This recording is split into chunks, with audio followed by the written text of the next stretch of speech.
As you all know, I completed the 60 days hard challenge yesterday, which means level 2 is now completed. So, before moving on to the level 3, I am going to level up my protocols and make them more difficult than the level 2.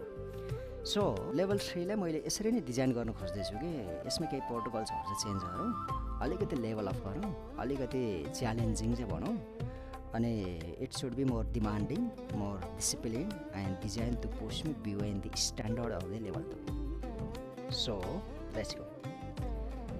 Every day super monkey spread the analysis and improvement.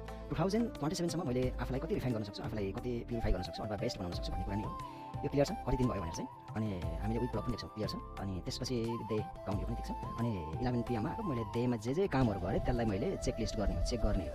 अनि एनालाइसिसपछि चाहिँ मैले जुन score पाउँछु, score percentage, त्यसको बेसिसमा next day define हुन्छ.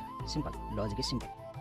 So block एमा हाम्रो 6:30 AM मा गेट हुनुपर्छ. Okay, it's fine. त्यसपछि cold bath 2 days or before 7 AM. Okay, is fine as well.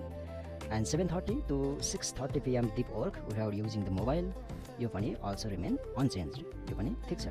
तर यसमा थोरै एउटा चाहिँ चेन्ज के हुन्छ भने माई सेटिस्फ्याक्सन स्कोर पर्सेन्टेज भनेको छ, यसलाई चाहिँ म रिमुभ गर्छु है. यसलाई चाहिँ म रिमुभ गरेर म के राख्छु भने अब यो सेटिस्फ्याक्सनको बेसिसमा लेख्ने होइन कि मलाई चाहिँ भनौँ न आज मैले 80% मलाई लाग्छ मैले स्कोर गरेँ भनेर गेस गरेर मार्क्स दिनु मिल्दैन. हुन त यो मेरो साइडबाट हो. अनि मैले यो एआईमा हालेँ भने एआईले फेरि आफ्नो वेमा चाहिँ उसले मलाई स्कोर दिने हो. त्यही भने मेरो साइडबाट पनि मैले यो सेटिस्फ्याक्सन लेभलबाट होइन, किनभने I had already said I am a like emotionless machine, only execution survive भनेपछि यो सेटिस्फ्याक्सन यो कुरा नै आउँदैन. त्यही भएर मैले यो सेटिस्फ्याक्सन स्कोर बेस्डलाई रिप्लेस गरेर टाइमर बेस्ड है, टाइमर बेस्ड कति आवर्स मैले डिप वर्क गरेँ यसको बेसमा, अथवा मेनली अब प्रायोरिटी दिने भनेको चाहिँ task completion based scoring system यो चाहिँ मैले एड गर्छु यसमा चाहिँ. Evening cold bath, this evening cold bath will be optional. Okay, किनभने अब चाहिँ कस्तो हुन्छ भने इभिनिङ बिहान चाहिँ कोल्ड बाथ भइसक्यो, त्यसपछि इभिनिङमा चाहिँ कम्पलसरी चाहिँ म राख्दैन. अहिलेसम्म चाहिँ कम्पलसरी थियो, अब चाहिँ यसमा चाहिँ म कम्पलसरी चाहिँ राख्नेवाला छैन. किनभने त्यो अब बिस्तारै त्यो वेदर पनि चेन्ज हुँदै जान्छ, त्यसपछि चाहिँ त्यो अलिक गाह्रो पनि हुँदै जान्छ. आफैलाई त्यो पनिसमेन्ट दिएको जस्तो चाहिँ हुन्छ. त्यही भएर यसमा मैले थोरै चेन्जेसहरू चाहिँ ल्याउँछु. If I want I can do it, but it doesn't carry the any score, so it should be like optional. गरे पनि भयो, नगरे पनि भयो. ओके, यो अप्सनल हुन्छ. अर्को evening temple session for the self realization and awareness and meditation. यो भनेको चाहिँ कम्पलसरी है, कम्पलसरी हुन्छ. अनि time is the 7:30 PM to 8:30 PM 1 hours is the compulsory. हुन त अहिलेसम्म छुटेको पनि छैन, यसलाई चाहिँ यो जस्ट नर्मल जस्तो भयो भने अहिलेसम्म केही चेन्ज भएको छैन जस्तो लाग्यो मलाई. यसमा अलिकति त्यो सेटिस्फ्याक्सन बेस्डकोमा हामीले टाइमर बेस्ड अथवा टास्क कम्प्लिसन बेस्ड राखेको मात्रै हो, बाँकी त सबै एज इट इज नै छ. Okay, coming to block be.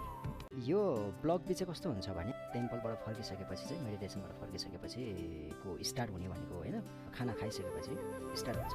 अब यो ब्लक बीमा कस्तो हुन्छ भने यो जुन अप्सनहरू छ 6वटा अप्सनहरू छ, यसमा चाहिँ एउटा चुज गर्न मिल्यो कम्पलसरी. तर यसमा 2 or मोर देन 2 पनि गर्न मिल्यो होइन, त्यो चाहिँ आफूले सकिन्छ भने चाहिँ गर्नु पऱ्यो है. So I want to add something in between them. एउटा अप्सन चाहिँ म चुज गर्न चाहन्छु कि यसमा ओन स्टडी, आफ्नो स्टडी पनि छुट्याउनु त भएन नि, स्टडी ब्लक यो चाहिँ मैले एड गर्छु. ओन स्टडी ब्लक यसमा चाहिँ एउटा अप्सन यो पनि राख्छु. And I replace the satisfaction percentage with an execution based and timer based scoring system, as I had already said. यो चाहिँ राख्छु. सेटिस्फ्याक्सन गर्न मिल्दैन. Now coming to Bhagavad Gita and the analysis and oath taking, यो पनि यो आर कम्पलसरी, यो पनि कम्पलसरी हुन्छ. त्यसपछि जङ्क फुडको कुरा आयो. अब कस्तो हुन्छ भने जङ्क फुड सकेसम्म मेरो प्रोटोकल्समा छैन भन्दा पनि हुन्छ है, मेरो प्रोटोकल्समा जङ्क फुड नहुने भन्दा पनि भयो. किनभने म जङ्क फुड खान्छु तर प्रोटोकल्सले भन्नुपर्छ होइन, भोलि चाहिँ तैँले खा भनेर चाहिँ भन्नुपर्छ। मैले आफ्नो पर्सनलाइज्ड एआई चाहिँ बनाएको छु कि त्यसपछि जङ्क फुड खाने नखाने पनि त्यसले नै डिसाइड गर्छ। भन्नुको मतलब मैले आफूलाई कम्प्लिटली सरेन्डर गरेको छु है। कसलाई भन्दाखेरि सरेन्डर गरेको छु, कसलाई भन्दाखेरि प्रोटोकल्सलाई। यो चाहिँ भयो होइन। त्यही भएर खाना त यो म लाइक जङ्क फुडहरू पनि खान्छु, तर प्रोटोकल्सले भन्नुपर्छ होइन। उठाउने प्रोटोकल्स यो त क्राइम हो, मिल्दैन यस्तो गर है त। त्यसपछि कमिङ टु डे फास्टिङ। अब जुन दिन म फास्टिङमा छैन, अब फास्टिङमा भएको दिन त भइहाल्यो। फास्टिङ मिन्स व्रत, यसलाई भन्छ व्रत। अब व्रत भन्ने बित्तिकै जहिले पनि खाना र पानीको मात्रै व्रत हुँदैन है, साइलेन्सको पनि व्रत हुन्छ। त्यसपछि मेडिटेसन एज अ व्रतकै रूपमा म लिन्छु होइन। यो सबै कुराहरू हुन्छ। यदि म फास्टिङमा छैन भने चाहिँ 3 लिटर्स अफ वाटर मैले युज गर्नुपर्छ अथवा पिउनुपर्छ। ओके, यो पनि एकदम ठिक छ। Okay, done. अब coming to the mobile time only, personal mobile time भनेको छ। यसमा चाहिँ के हुन्छ भने मैले जम्मा 30 मिनट मात्र मोबाइल चलाउनु पाउनुपर्छ। 30 मिनट मात्र मैले मोबाइल चलाउँछु, त्यो पनि 7 to 7:30 PM मैले मोबाइल चलाउँछु। त्योभन्दा धेरै पाइएन। अब पर्सनल मोबाइल भनेको चाहिँ कस्तो हो भने मैले फेसबुक चेक गर्नु मिल्यो होइन, लाइक अपडेटहरू के भइरहेको छ, कसैले मेसेज गरेको छ, नोटिफिकेसनहरू चेक गर्नु पऱ्यो है। इन्स्टामा चेक गर्छु, अनि त्यसपछि म टिकटकमा चेक गर्छु, युट्युबमा चाहिँ गर्छु। भनेपछि पर्सनल जस्ट चेक गर्ने मात्र हो, यो पनि 30 मिनट मात्रै। यसमा चाहिँ थोरै चेन्ज गर्छु म। यो चाहिँ अहिलेसम्म सेटिस्फ्याक्सनको बेसिसमा थियो होइन, यो अहिलेसम्म चाहिँ सेटिस्फ्याक्सनको बेसिसमा थियो। अब चाहिँ के हुनुपर्छ भने टाइमर बेस्डमा गराउनु पऱ्यो है। यसलाई चाहिँ मैले टाइमर बेस्ड गराउँछु है। टाइमर बेस्ड मैले दिनभरिमा चाहिँ के गरेँ, अनि त्यसलाई चाहिँ क्यालकुलेट गरेर मैले यति % चाहिँ ल्याएँ भनेर चाहिँ मैले इनपुट चाहिँ राख्छु। त्यसपछि यसलाई हामीले टास्क कम्प्लिसन बेस्ड पनि भन्छौँ। यो चेन्ज भयो। यो सबै कुराहरू डेटाहरू राखिसकेपछि एआईले चाहिँ यो सबै कुराहरूलाई एनालाइज गरेर मलाई स्कोरिङ गर्छ है त।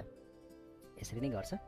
अब यो त हिजोको भइहाल्यो होइन, 60 डेजको यो मैले चाहिँ लेखेको। यसरी नै एआईले चाहिँ मलाई स्कोर गर्छ।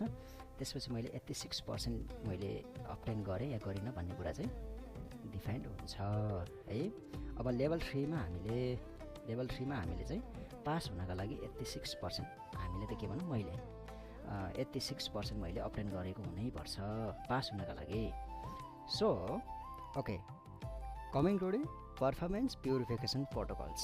यसमा चाहिँ के हुन्छ भने लेभल 2मा हामीले 85% गेन गऱ्यो भने पास मार्क्स हुन्थ्यो, तर लेभल 3मा 85 मार्क्स होइन। मैले लेभल 3मा 86% मार्क्स गेन गर्नुपर्छ पास हुनका लागि है। अब 86%मा चाहिँ के हुन्छ त भने, जस्तो फर इक्जाम्पल आज मैले रेकर्डिङ यो जुन गर्दैछु, आज मेरो 61 पेज हो। अब आज मैले फर इक्जाम्पल 86% मैले गेन गरेँ भने, अब्टेन गरेँ भने स्कोर, भोलि मेरो next day just be consistent, अरू केही गर्नु पर्दैन, just be consistent and no fasting. Fasting means व्रत है त। फास्टिङ केही पनि गर्नु परेन, अनि नो कुनै पनि एउटा लाइक हुन्छ नि त्यो प्युरिफिकेसन कुनै पनि हुने भएन, जस्ट कन्सिस्टेन्ट हुने हो, आफ्नो डिप वर्क गर्ने हो है। अनि डिप वर्क गरिराख्नु पऱ्यो है, किनभने आज डिप वर्क गरेन भने चाहिँ फेरि भोलि फेरि फास्टिङ हुन्छ, फेरि भोलि प्युरिफिकेसन प्रोटोकल्सहरू चाहिँ लाइक त्यो ओपन हुन्छ, स्टार्ट हुन्छ। सो यो चाहिँ गर्नुपर्छ। 85%को लागि चाहिँ के हुन्छ भने 85% scoring is the like quick and the most immediate form of purification. भन्नु मतलब छिटो यसलाई चाहिँ हामीले जस्तो 85% ल्यायो भने चाहिँ यो छिटो यसलाई हामीले करेक्ट गरिहाल्नुपर्छ प्युरिफिकेसनको थ्रु। जम्मा 12 आवर्स फास्टिङ गर्नु पऱ्यो। नेक्स्ट डे चाहिँ 12 आवर्स फास्टिङ गर्नुपर्छ, वेट फास्टिङ होइन, पानी पिउन मिल्यो, अरू चाहिँ मिलेन। वेट फास्टिङ गर्नु पऱ्यो प्लस डिप वर्क गर्नु पऱ्यो। यो त कम्पलसरी भइहाल्यो, किनभने फास्टिङ गर्नु भनेको त हिजोको लाइक कन्सिक्वेन्सेस हो, आजको होइन नि। आज त डिप वर्क गर्नै पर्छ, there is no next option.